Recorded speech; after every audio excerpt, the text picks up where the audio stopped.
Greetings. This is the first video of my new YouTube channel for restoring a 1968 Chevrolet Chevelle.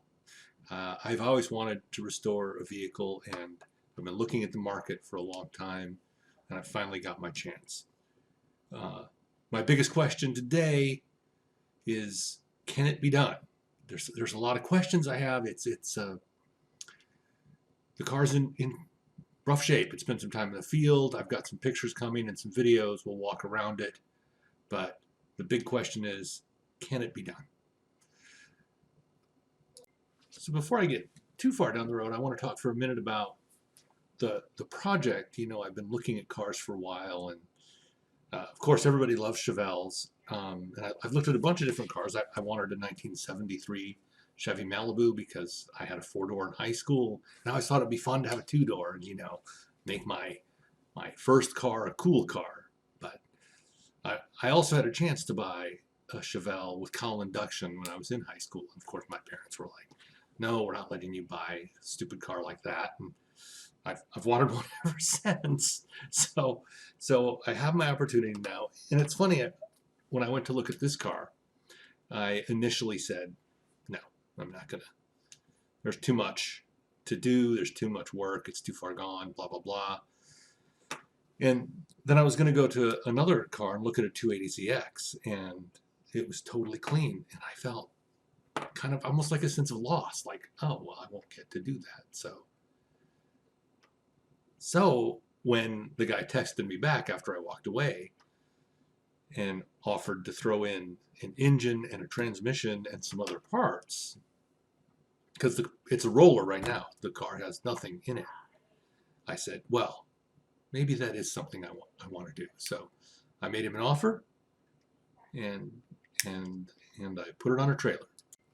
One of the big things that went into this decision is, I can already tell you there's a website, 396 something, I'll link it in the comments, that has you can buy an entire Chevelle there. You can buy almost the whole car. Whereas I was looking for basic parts for a 280 and I couldn't find them. I mean, I wanted to build a 280 because I wanted something smaller, but it just can't be done. So looking at the parts, looking at the costs, I'm really pleased to say that I'm going to go with the Chevelle, because when I go out there and say, well, this needs to be replaced and this needs to be replaced, I'll be able to order the parts online, or at least I hope that I can order the parts online. Another thing I'm going to do with this project is I am going to keep track of costs, and I am going to do as much of this work as I can myself. So there'll be a lot of talk about that. I don't have all the tools right now, and I'm working with a friend of mine to have some of the tools I need, and then other tools I'll buy as we go, and I'll discuss that. I'd like to talk about the tools and how I think about the tools, and so I'm just going to kind of use this as my own diary to document. I'm not really looking for views or likes, but I'm going to walk through each of the problems I come across. I guess I should just mention really quickly a little bit about my experience. So I've been kind of working on cars. I have a bunch of different experience that's relevant. I worked at a gas station as a kid and learned all the basics, changing belts, and I did a timing belt, and I've done serious mechanical work. You know, I did points and distributors back in the olden days, because I'm that old. And then I was a mechanic in the Air Force for a long time. I worked on airplanes. I have, you know, digital theory, and I have some electronics experience. So I feel pretty rounded. My son and I did some welding in our garage, and then I did some welding with my buddy. But I don't have a lot of body experience, so that's something that I'm going to work on. And I watched too many episodes of Wheeler Dealers. I'm going to call them out right now as kind of an inspiration for this, because if you watch the Wheeler Dealers videos, you get the idea that you can do anything. Now, I'm going to be honest. I'm going to tell you how long the stuff takes to do. We're going to get into the details. We're going to see what it really costs and how long it really takes.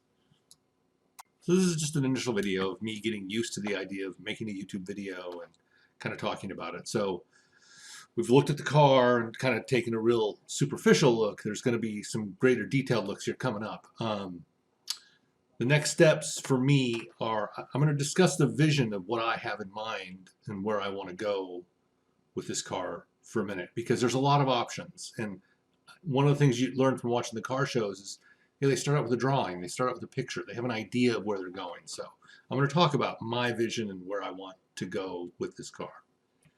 I'm going to talk, and then I'm going to do an inventory. I'm going to look at exactly what I have and kind of get the specific, down to the nuts and bolts details of what is there, what does the car have on it, what's parts that I get with it, and what parts do I think I need. And then we're going to talk about kind of the very next steps. You know, what am I going to do next, and what do I think is kind of urgent to get going on to start this project out right. And the bottom line is I need to get the paint that's on it off the car. I know that that's the first mechanical step, because that tells me what the body work that I have to do is, and that is the biggest thing. So hopefully I've got this video right and it's not too dull. I'm going to try and keep them short, but I do want to talk a little bit, because again, this works as my diary a little bit, as my journey of going from here to hopefully somewhere awesome. We'll see. And if you're watching, thanks for watching.